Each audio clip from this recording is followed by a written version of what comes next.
1876 रायलसीमा, बेल्लारी, अनंतपुर, कुरनूल, कड्डपा, ये 4 जिले और इनमें रहने वाले लाखों लोग। बारिश नहीं हुई, फसलें जल गईं, कुएं सूख गए और अकाल ने जो तबाही मचाई उसकी गूंज दशकों तक सुनाई देती रही। लेकिन इन्हीं तबाह जिलों के पश्चिम में बस कुछ कोस की दूरी पर तुंगभद्रा नदी उसी दिन भी बह रही थी, पूरे वेग से, बेरोक टोक। पानी था, पानी हमेशा था, बस उसे थामने वाला कोई नहीं था। रायलसीमा का यह इलाका ब्रिटिश इंजीनियरों की नजर में बरसों से स्थायी अकाल क्षेत्र के रूप में जाना जाता था। यहाँ की जमीन मेहनतकश थी, लोग जीवट थे, लेकिन मानसून की एक चूक पूरी फसल बर्बाद कर देती थी। इस इलाके को बचाने का एक ही रास्ता था, सिंचाई, और सिंचाई का एक ही स्रोत था, तुंगभद्रा। आप देख रहे हैं द ब्लूप्रिंट हिंदी, जहां हम बताते हैं मेगा कंस्ट्रक्शन प्रोजेक्ट्स की वो कहानियां जो भारत को ब्लूप्रिंट से रियलिटी तक ले जाती हैं। ऐसे ही शानदार इंफ्रास्ट्रक्चर और इंजीनियरिंग प्रोजेक्ट्स की डिटेल्ड वीडियोस देखने के लिए अभी चैनल को सब्सक्राइब करें और हमारे साथ जुड़े रहें। 1860 में एक ब्रिटिश इंजीनियर ने यह बात पहली बार जोर देकर कही। उनका नाम था सर आर्थर कॉटन। दक्षिण भारत की नदियों पर काम करने वाले इस इंजीनियर ने गोदावरी और कृष्णा पर बराज बनाए थे, लाखों एकड़ जमीन को सींचने का काम किया था। और जब उन्होंने रायलसीमा के अकाल की पीड़ा को समझा तो उनका सुझाव सीधा था, तुंगभद्रा नदी पर एक जलाशय बनाओ, नहरों का जाल बिछाओ और इस इलाके को हमेशा के लिए सूखे से मुक्त करो। यह सिर्फ एक इंजीनियरिंग प्रस्ताव नहीं था, यह लाखों जिंदगियों के लिए एक उम्मीद का पहला बीज था। लेकिन बीज बोना और उसे उगाना दोनों अलग अलग काम हैं। सर आर्थर कॉटन का यह विचार दशकों तक फाइलों में बंद रहा और इसकी वजह सिर्फ पैसे या तकनीक नहीं थी, वजह थी राजनीति। तुंगभद्रा नदी उस वक्त मद्रास प्रेसिडेंसी और हैदराबाद स्टेट के बीच एक प्राकृतिक सीमा की तरह बहती थी। नदी के एक किनारे पर मद्रास की जमीन थी, दूसरे किनारे पर हैदराबाद की। बिना दोनों के बीच समझौते के यह प्रोजेक्ट एक कदम भी आगे नहीं बढ़ सकता था और वो समझौता करीब 80 साल तक नहीं हो पाया। तुंगभद्रा बोर्ड के आधिकारिक इतिहास के अनुसार इस प्रोजेक्ट को लेकर बातचीत और जांच पड़ताल का यह लंबा दौर करीब 80 साल तक चला। इस दौरान कई समझौते हुए, कई टूटे, कई नए प्रस्ताव आए। 1933 में मद्रास के वरिष्ठ इंजीनियर एन परमेश्वरन पिल्लई ने इस पुरानी स्कीम को नए सिरे से रिवाइज किया, उसे आधुनिक इंजीनियरिंग की जरूरतों के हिसाब से ढाला। यह पहला मौका था जब इस सपने को एक कॉन्क्रीट तकनीकी रूप मिला। फिर 1940 आया। मद्रास सरकार ने आदेश दिया, इस पूरी स्कीम की विस्तृत जांच होनी चाहिए। बेल्लारी के superintending engineer L Venkat Krishna Iyer और मद्रास के चीफ इंजीनियर एफ.एम. डाउली ने अलग अलग विकल्पों की जांच की। 1942 में एम.एस. तिरुमले अयंगर ने मद्रास की तरफ से इस प्रोजेक्ट की और विस्तृत इन्वेस्टिगेशन पूरी की। डेटा इकट्ठा हुआ, नक्शे बने, डिजाइन तैयार हुए। अब सिर्फ एक चीज बाकी थी, दोनों सरकारों के बीच का वो अंतिम समझौता। और वो पल आया जून 1944 में। मद्रास और हैदराबाद की सरकारों ने एक ऐतिहासिक एग्रीमेंट पर दस्तखत किए। 80 साल की बातचीत, 80 साल के इंतजार के बाद तुंगभद्रा प्रोजेक्ट को आगे बढ़ाने का रास्ता आखिरकार साफ हो गया। यह एग्रीमेंट सिर्फ 2 सरकारों के बीच एक दस्तावेज नहीं था, यह उन लाखों किसानों के साथ किया गया एक वादा था जो पीढ़ियों से आसमान की तरफ देखकर बारिश मांगते आए थे। 28 फरवरी 1945 को इस प्रोजेक्ट का फाउंडेशन स्टोन रखा गया। बाईं तरफ से हैदराबाद के प्रिंस ऑफ बरार ने और दाईं तरफ से मद्रास के गवर्नर सर आर्थर होप ने। 2 अलग अलग हाथों ने एक ही सपने की नींव रखी। लेकिन यह सिर्फ शुरुआत थी, क्योंकि असली संघर्ष, असली इंजीनियरिंग और असली कंस्ट्रक्शन अभी सामने खड़ी थी। 28 फरवरी 1945। हवा में एक उत्साह था। 2 तरफ से 2 हाथों ने एक ही बांध की नींव रखी। बाईं तरफ से हैदराबाद के नवाब आजम जाह, प्रिंस ऑफ बरार, और दाईं तरफ से मद्रास के गवर्नर सर आर्थर होप। 2 अलग अलग सरकारें, 2 अलग अलग इंजीनियरिंग टीमें और एक साझा सपना, तुंगभद्रा को रोकना। लेकिन जो उस दिन देखने में इतना सरल लगा, वो अगले 4 सालों में एक ऐसी परीक्षा बनने वाली था जिसकी किसी ने कल्पना नहीं की थी। फाउंडेशन स्टोन रखा जा चुका था, लेकिन जमीन पर कुछ खास नहीं बदला। धीरे धीरे यह स्पष्ट होने लगा कि यह प्रोजेक्ट उतना आसान नहीं है जितना कागजों पर लगता था।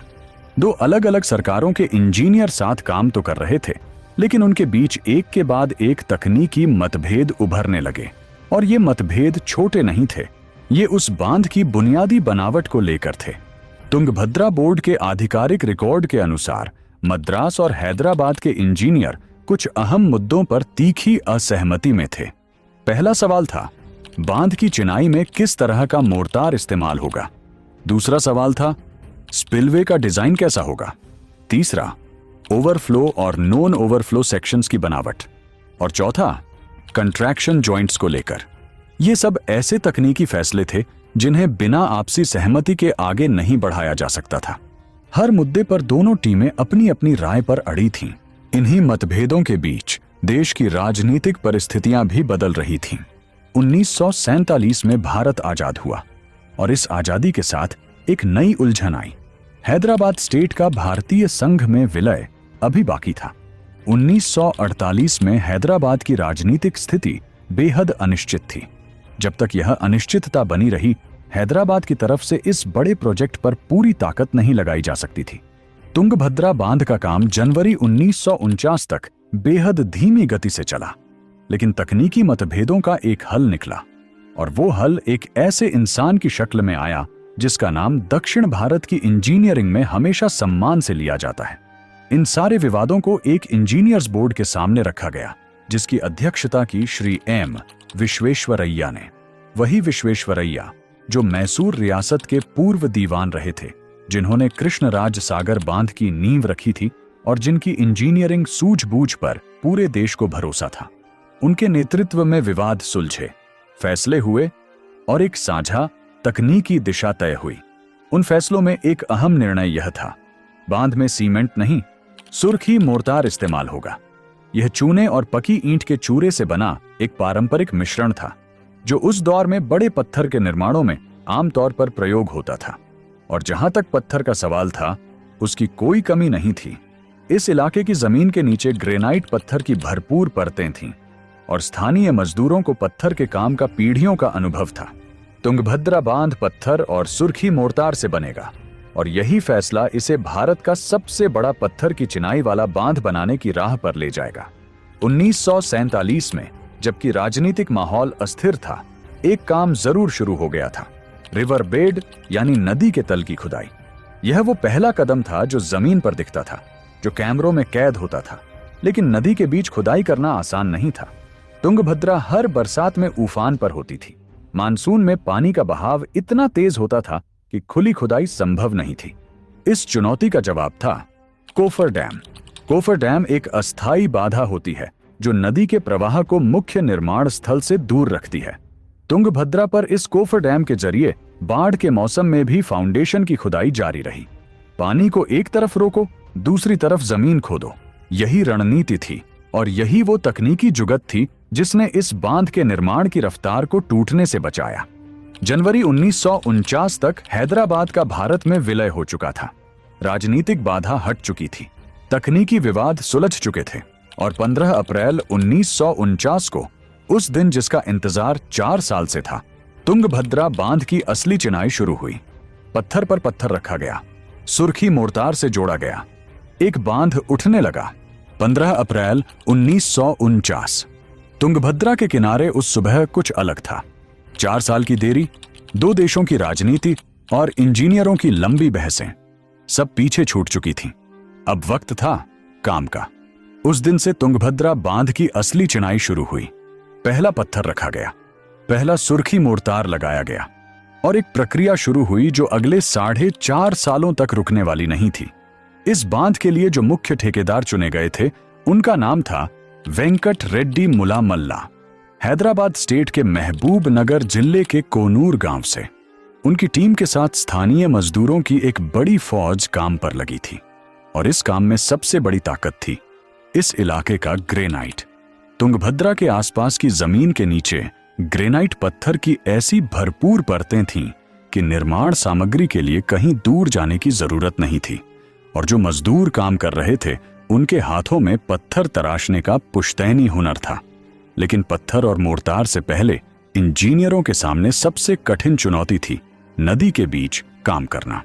तुंगभद्रा हर साल मानसून में उफान पर होती है। बाढ़ का पानी इतना तेज और इतना गहरा होता है कि खुले में नींव की खुदाई संभव नहीं थी। इसीलिए कोफर डैम का सहारा लिया गया। नदी के बहाव को एक तरफ मोड़ो और दूसरी तरफ जमीन की गहराइयों में उतरो। यही रणनीति थी जिसने बाढ़ के मौसम में भी निर्माण को नहीं रुकने दिया। ग्रीष्म 1950 के दौरान नदी के तल के सबसे कठिन हिस्से रिवर बेड ब्लॉक्स को टैकल किया गया। ये वो हिस्सा था जहां नदी सबसे गहरी थी, जहां जमीन सबसे कठिन थी और जहां एक गलती पूरे ढांचे को कमजोर कर सकती थी। 1951 में रिवर बेड ब्लॉक्स पर चिनाई शुरू हुई और इसके बाद जो रफ्तार आई वो पहले कभी नहीं देखी गई थी।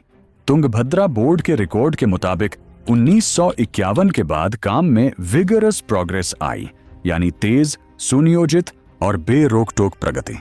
हर हफ्ते पत्थरों की नई परतें बिछती थीं। हर महीने बांध कुछ और ऊपर उठता था। इस बांध की बनावट 3 हिस्सों में थी और यही इसकी इंजीनियरिंग की असली पहचान है। बीच का हिस्सा था मुख्य मेसनरी डैम, जो नदी के आर पार 5,979 फीट लंबा था। इसके मध्य 2,300 फीट हिस्से ने स्पिलवे का काम किया, यानी जब रिजर्वॉयर में पानी एक सीमा से ज्यादा भरे तो वो इसी हिस्से से नियंत्रित तरीके से बाहर निकले। इसमें कुल 33 बे थे, जिन पर बाद में गेट लगाए गए। स्पिलवे सेक्शन की चिनाई रेड सीमेंट मोर्टार से हुई, जबकि नॉन ओवरफ्लो सेक्शन में लाइम सुर्खी मोर्टार, चूना, सुर्खी और रेत का 1:1 का मिश्रण इस्तेमाल हुआ। बाईं तरफ 2 और बांध थे। एक मिट्टी का बांध जो पहाड़ी में एक छोटी सैडल को बंद करता था, 500 फीट लंबा, और दूसरा कंपोजिट बांध जो पत्थर और सुर्खी मोर्टार दोनों से बना था, 1527 फीट लंबा। इन तीनों को मिलाकर एक पूरी रिजर्वॉयर लाइन तैयार हुई जो तुंगभद्रा के पानी को रोकने में सक्षम थी। यह अपने आप में एक असाधारण इंजीनियरिंग उपलब्धि थी। 3 अलग अलग प्रकार के बांध, एक ही उद्देश्य के लिए, एक ही संरेखण में। जून 1952 तक फाउंडेशन एक्सकेवेशन का काम पूरा हो गया और अक्टूबर 1953 तक मुख्य ढांचा सब्सटैंशियली कंप्लीट हो गया। रिजर्वॉयर में प्लस 1,613 फीट तक पानी रोकने की क्षमता तैयार थी। यह बांध अब भारत का सबसे बड़ा पत्थर की चिनाई वाला बांध बन चुका था। सीमेंट नहीं, बस पत्थर, चूना, सुर्खी और मजदूरों के हाथों का हुनर। इस पूरे ढांचे की कुल लागत थी 16.96 करोड़ रुपए। और फिर आया वो दिन जिसका लाखों किसान पीढ़ियों से इंतजार कर रहे थे। 1 जुलाई 1953 को तुंगभद्रा का पानी पहली बार नहर में छोड़ा गया, पार्शियल बेनिफिट्स के लिए। बांध अभी पूरी तरह तैयार नहीं था, कुछ काम बाकी था, लेकिन नदी का पानी अब एक नई दिशा में बह रहा था, खेतों की तरफ। रायलसीमा का वो पुराना सपना जो 1860 में एक इंजीनियर के जहन में उठा था, 93 साल बाद हकीकत बन रहा था। जब कोई नदी रुकती है तो सिर्फ पानी नहीं रुकता, उसके साथ एक पूरी दुनिया रुक जाती है। तुंगभद्रा के रिजर्वॉयर में जैसे जैसे पानी चढ़ा, वैसे वैसे उस पानी के नीचे कुछ और भी डूब गया। गांव, घर, खेत, मंदिर और पीढ़ियों की यादें। आधिकारिक रिकॉर्ड के अनुसार करीब 90 गांव और 54,452 लोग इस रिजर्वॉयर से प्रभावित हुए। इनकी जमीनें जलाशय की सीमा में आ गईं। इन सबको नई जगह बसाना था और यह काम सितंबर 1953 तक पूरा किया गया। यह एक ऐसा दर्द था जिसे संख्याओं में नापना मुश्किल है। जो लोग सदियों से उस जमीन पर रहे थे, उन्हें अचानक अपनी जड़ें उखाड़नी पड़ी। एक बड़े सपने की कीमत अक्सर उन्हीं को चुकानी पड़ती है जो उस सपने के रास्ते में आते हैं। तुंगभद्रा बांध भी इस सच्चाई से अलग नहीं था, लेकिन उन्हीं 54,452 लोगों के त्याग के ऊपर खड़ा हुआ यह बांध आने वाले दशकों में लाखों और जिंदगियों को पानी देने वाला था। 1 अक्टूबर 1953 को भारत सरकार ने तुंगभद्रा बोर्ड का गठन किया। यह 3 राज्यों के बीच इस प्रोजेक्ट की देखरेख के लिए बनाई गई एक साझा संस्था थी और इसी के साथ शुरू हुआ वो काम जिसके लिए यह पूरा प्रोजेक्ट बना था, नहर नेटवर्क। तुंगभद्रा प्रोजेक्ट में 3 मुख्य नहरें हैं और इनका विस्तार देखकर अंदाजा होता है कि इस बांध की सोच कितनी बड़ी थी। पहली, लेफ्ट बैंक कैनाल, जो बांध के बाईं तरफ से निकलती है। इसकी कुल लंबाई करीब 225 किलोमीटर है और इसकी क्षमता 7000 क्यूसेक्स है। यह नहर कर्नाटक के रायचूर और बेल्लारी जिलों के साथ साथ आंध्र प्रदेश के कुर्नूल, कड्डपा और अनंतपुर जिलों तक सिंचाई पहुंचाती है। करीब 3 लाख हेक्टेयर जमीन को। दाईं तरफ से 2 नहरें निकलती हैं। Right bank low level canal करीब 349 किलोमीटर लंबी, जो कर्नाटक और आंध्र प्रदेश दोनों में करीब 97,566 हेक्टेयर तक पानी पहुंचाती है, और right bank high level canal 196 kilometre से ज्यादा लंबी, जो कर्नाटक में करीब 80,900 हेक्टेयर और आंध्र प्रदेश में करीब 1,01,900 हेक्टेयर जमीन को सींचती है। तुंगभद्रा बोर्ड के आधिकारिक आंकड़ों के अनुसार इस पूरे प्रोजेक्ट में कुल मिलाकर करीब 12.1 लाख एकड़ भूमि को सिंचाई के लिए लोकलाइज्ड किया गया है। इन नहरों में पानी आया और खेत बदल गए। रायलसीमा के वो जिले जहां अकाल कभी मेहमान नहीं बल्कि स्थायी आफत हुआ करता था, अब कपास, मूंगफली, चावल, गन्ना और ज्वार उगाने लगे। सिंचाई ने वो सुरक्षा दी जो बारिश कभी नहीं दे पाती थी। एक फसल की जगह 2 फसलें, 2 की जगह 3।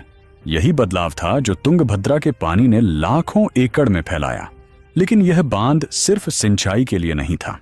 1957 में डैम पावर हाउस में 9 मेगावाट की 2 यूनिटें स्थापित की गईं और 23 मई 1957 को पहली बार बिजली पैदा हुई। फिर 1958 में हम्पी पावर हाउस में भी 9 मेगावाट की 2 यूनिटें लगाईं, जो डैम पावर हाउस के टेलरेस वाटर से चलती थीं। इस तरह 1958 तक पहले स्टेज का काम पूरा हो गया और आने वाले सालों में इस बांध से जुड़े पावर हाउसों की कुल क्षमता धीरे धीरे और बढ़ती गई। और इस पूरी कहानी में एक ऐसा आयाम है जो इस बांध को बाकी सभी से अलग बनाता है। हम्पी। तुंगभद्रा बांध जहां बना है वहां से हम्पी करीब 15 से 20 किलोमीटर की दूरी पर है। यही वो जमीन है जहां कभी विजयनगर साम्राज्य की राजधानी थी, दक्षिण भारत का सबसे शक्तिशाली, सबसे समृद्ध साम्राज्य। और उन्होंने भी तुंगभद्रा के पानी की ताकत पहचानी थी। इतिहासकारों और स्थानीय रिकॉर्ड के अनुसार विजयनगर के शासकों ने इस नदी पर 12 छोटे बांध बनाए थे और 210 किलोमीटर लंबी 16 नहरों से पानी खेतों तक पहुंचाया था। वो प्राचीन सिंचाई व्यवस्था आज भी हम्पी और होसपेट इलाके में सक्रिय बताई जाती है। यानी तुंगभद्रा बांध एक नई शुरुआत नहीं था, यह एक पुरानी परंपरा का आधुनिक रूप था। उसी नदी पर, उसी जमीन पर, उसी उद्देश्य के साथ पानी को जीवन में बदलना।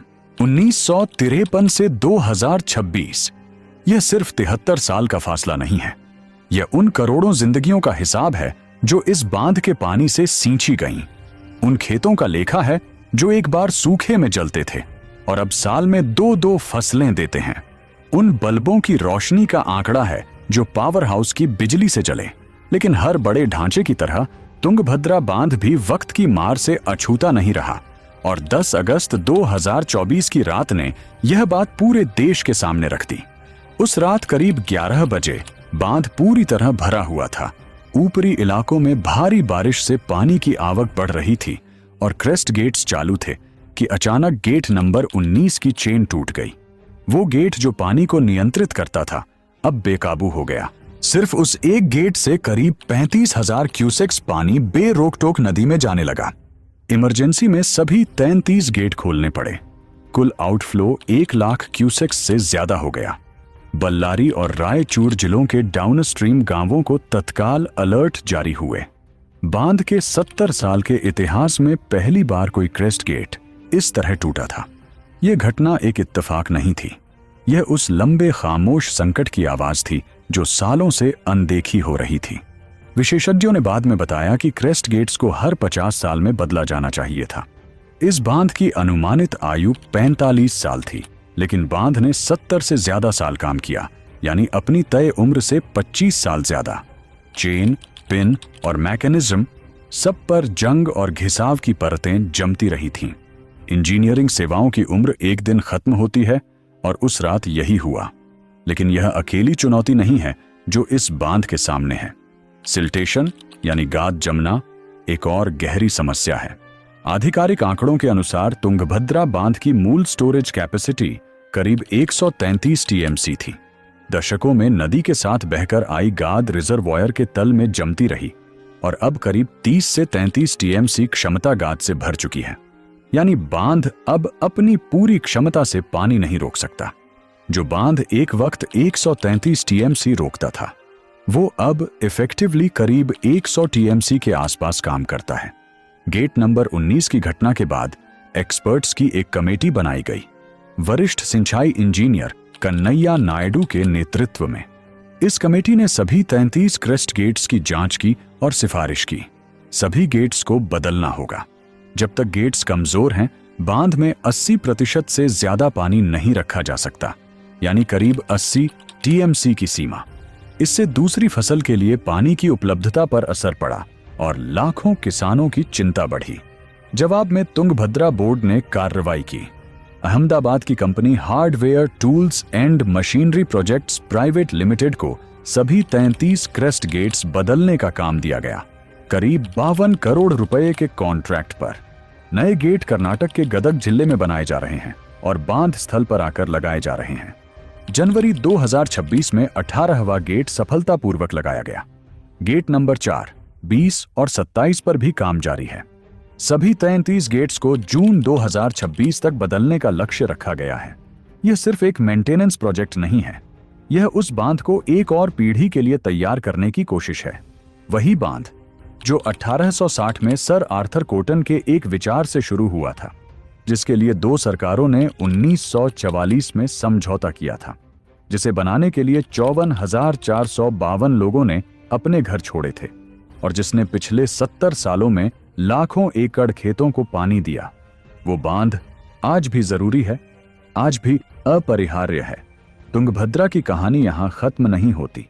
एक नदी जो कभी अकाल देखती थी, जो कभी साम्राज्यों को सींचती थी, जो आज भी 3 राज्यों की प्यास बुझाती है, वो नदी, वो बांध और वो जिम्मेदारी आज भी उतनी ही रियल है जितनी 1953 में थी। अगर यह डॉक्यूमेंट्री आपको पसंद आई तो इसे अपने उन दोस्तों के साथ शेयर करें जो भारत की असली इंफ्रास्ट्रक्चर स्टोरीज जानना चाहते हैं। द ब्लूप्रिंट हिंदी को सब्सक्राइब करें और बेल आइकन दबाएं, ताकि अगली बार जब हम किसी और मेगा स्ट्रक्चर की कहानी लेकर आए तो आप सबसे पहले जानें।